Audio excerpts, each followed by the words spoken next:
We'll guide you through how to fix Netflix not working on a Samsung Smart TV. If you find this useful, then consider subscribing and liking the video. So we've got some different methods you can try. You may find you can go and open the app up and it doesn't work, or you can't even open it up.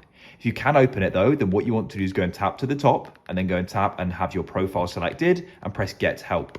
Now what you need to do is go and tap all the way down and you want to select Reload Netflix and go and see if refreshing it works.